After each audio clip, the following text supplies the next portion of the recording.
আল্লাহ সুবহানাহু ওয়া তাআলার দরবারে অগণিত শুকর এবং সাজুদ পেশ করছি, যেই রব, যেই মালিক দয়া করে মায়া করে গত জুমার ন্যায় আজকেও আমাদেরকে ঐক্যবদ্ধ হয়ে তার গোলামি করার জন্য আসার এবং বসার সুযোগ করে দিয়েছেন।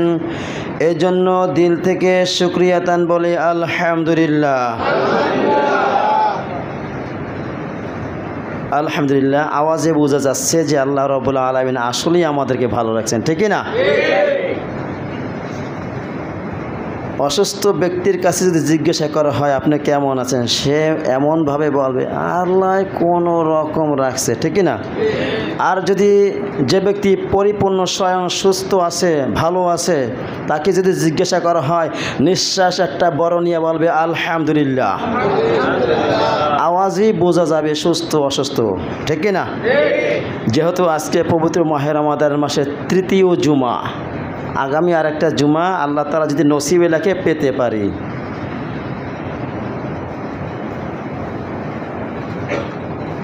সেটা আমাদের লিপিবদ্ধ হয়ে গেছে, আমরা কখন কোথায় কিভাবে মারা যাব সেটা আমাদের সব লিপিবদ্ধ হয়ে গেছে। তারপরও আমরা আশাবাদী আল্লাহ রাব্বুল আলামিন যদি চাহেন আমাদেরকে ঈদ পর্যন্ত বাঁচায় রাখতে পারেন, আবার দীর্ঘ হায়াত দিতে পারেন, এটা আল্লাহ তাআলার ইচ্ছা।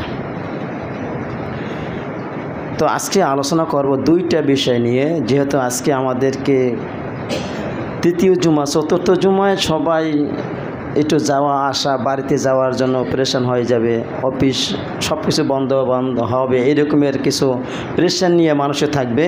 এই জন্য আজকে দুইটা বিষয় নিয়ে কিছু আলোচনা করব সংক্ষেপে ইনশাআল্লাহ।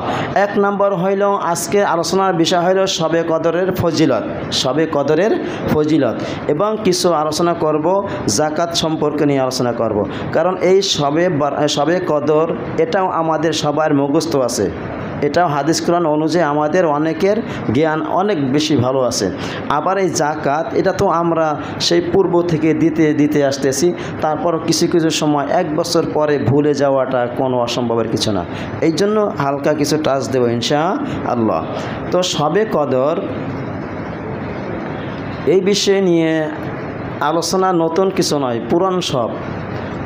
তবে পূর্বেরকার নবীদের হায়াত ছিল অনেক বছর, 1000 বছর, 998 বছর, 500 বছর, 700 বছর, এই রকমের আল্লাহ তাআলা এক এক নবীকে হায়াত দিয়েছিলেন।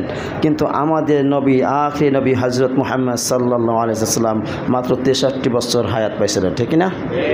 এই জন্য 1000 বছর যারা হায়াত পাইছেন, 63 বছর কখনো সমান হতে পারে?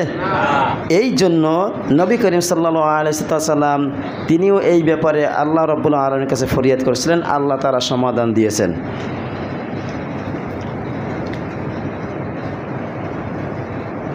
নবী করিম সাল্লাল্লাহু আলাইহি ওয়াসাল্লাম বলেছেন যে কে তাহার পূর্ববর্তী অথবা আল্লাহর ইচ্ছামতো লোকদের বয়স প্রদর্শন করায়, আল্লাহর ইচ্ছা অনুযায়ী মানুষদের একটা হায়াত, একটা বয়স দিয়ে দেন। কিন্তু পূর্বেরকার নবীদের উম্মাতদের যে হায়াত ছিল, আমাদের সেই হায়াত এত বড় লং টাইম আল্লাহ তাআলা দেন নাই। হায়েস্ট গেলে আমাদের ভিতরে দেখা যায় আখিরি নবীর উম্মাতদের হায়েস্ট 120 বছর, 50 বছর, অতিরিক্ত হলো 60 বছর, এর বেশি আর কেউ পাইছে বললে ইতিহাস পাওয়া যায় না।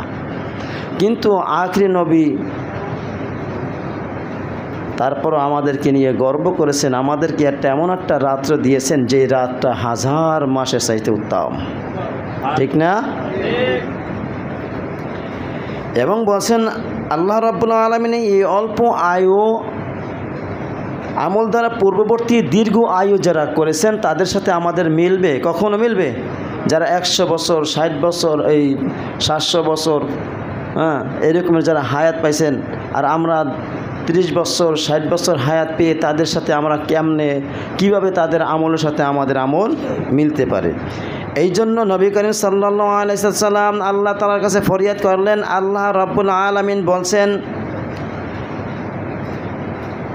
নবী করিম সাল্লাল্লাহু আলাইহি ওয়াসাল্লামকে বলছেন, আমি এমন একটা মাস, এমন একটা রাত্রের কথা বলবো যেই রাত্রটা হইল 1000 মাসের চাইতে উত্তম।